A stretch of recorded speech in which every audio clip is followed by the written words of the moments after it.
కొట్టనా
ఈరోజు ముఖ్యంగా ఇక్కడికి మా జనసేన నాయకులు కార్యకర్తలు వీర మహిళలు ఇక్కడికి ముఖ్యంగా రావటానికి కారణం విజయవాడ వెస్ట్లో జనసేన పార్టీ తరఫున పోతిన వెంకట మహేష్ గారికి సీటు ఖచ్చితంగా ఇవ్వాలి అని అమ్మవారిని వేడుకుంటూ ఇక్కడ 108 కొబ్బరికాయలు కొట్టడానికి మేమందరం తరలి వచ్చాము.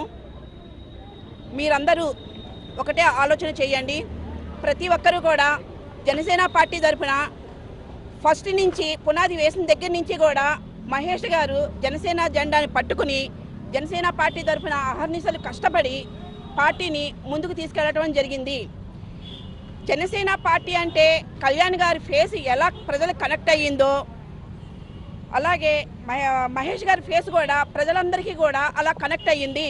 జనసేన పార్టీ అంటే మహేష్ గారు అంటే జనసేన పార్టీ లాగా అంత ప్రజల్లోకి వెళ్ళడానికి గల కారణం మహేష్ గారు అహర్నిశలు ఆయన కష్టపడిన శ్రమని మీరు జనసేన పార్టీ తరఫున గుర్తించాలని కోరుకుంటూ అమ్మవారికి కొబ్బరికాయ కొట్టడానికి మేము అందరం తరలి వచ్చాము.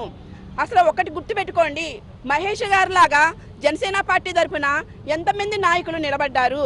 అహర్నిశలు మహేష్ గారు లాగా పార్టీ కోసం అధికార పార్టీని నిలబెట్టి అడిగిన వాళ్ళు ఎంతమంది ఉన్నారు. మహేష్ గారు లాగా ఎంతమంది నాయకులను తయారు చేయగలిగారు. మహేష్ గారు లాగా ఎంతమంది ఉద్యమాల్లో పాల్గొని అహర్నిశలు శ్రమపడ్డారు. ఇవన్నీ కూడా పార్టీ అధిష్టానం గమనించి ఈ సీటుని నేను ఖచ్చితంగా పోతిన వెంకట మహేష్ గారికి సీటు ఇస్తారని ఆశాభావంతో మేమందరం 1000 కళలతో ఎదురు చూస్తున్నాము. అందరికీ నమస్కారం. ఈరోజు అమ్మవారి దయ మా మీద ఉండాలని చెప్పి ఈరోజు పశ్చిమ నియోజకవర్గంలో అమ్మవారిని ప్రార్థిస్తూ అలాగే పవన్ కళ్యాణ్ గారిని ప్రాధేయపడుతూ ఈరోజు అమ్మవారికి 108 కొబ్బరికాయలు కొట్టడానికి వచ్చాం. ఇదే అమ్మవారి గుడి దగ్గర నుంచి ఇదే పశ్చిమ నియోజకవర్గ పోతిన్ మహేష్ గారి ఆధ్వర్యంలో ఇక్కడి నుంచే వారాహి యాత్ర బయలుదేరింది. అప్పుడు రాష్ట్రం అంతటా కూడా ఆ రోజు చూశారు ఎంత ఘనంగా ఇక్కడి నుంచి వారాహిని పంపించామో ప్రజలందరూ కూడా గమనించారు.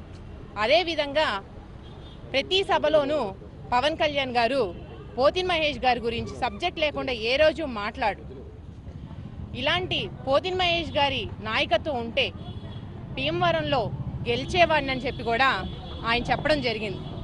మరి ఈరోజు పశ్చిమ నియోజకవర్గానికి ఈ పరిస్థితి వస్తుందని చెప్పి జన సైనికులు వీర మహిళలు ఎవ్వరూ కూడా కలలో కూడా కలని పరిస్థితి.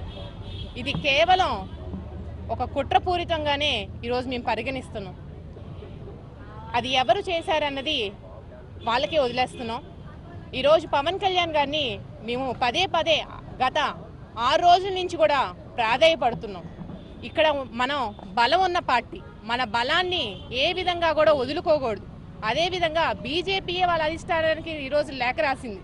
మేము పశ్చిమ నియోజకవర్గంలో గెలవని సీటు మాకు ఇచ్చారు, మాకు ఇక్కడ సీటు వద్దు అని చెప్పి కూడా వాళ్ళే చెప్పడం జరిగింది. మరి అలాంటి పరిస్థితిలో ఒక రాజధాని నగరంలో ఈరోజు మన బలాన్ని నిరూపించుకోవాలి, కానీ మనం తగ్గేది లేదని చెప్పి మీరే మీ నోటితో చెబుతారని చెప్పి ఈరోజు కూడా ఆసక్తికరంగానే మేమందరం కూడా చూస్తున్నాం. అదేవిధంగా మీ నోటితో ఎప్పుడెప్పుడు మా పవన్ కళ్యాణ్ గారి నోటితో ఎప్పుడెప్పుడు పశ్చిమ నియోజకవర్గం ఇన్ఛార్జ్ పోతిన్ మహేష్ గారిని ఎమ్మెల్యేగా ప్రకటిస్తారని చెప్పి కూడా ఈరోజు మేము తెలియజేస్తున్నాం.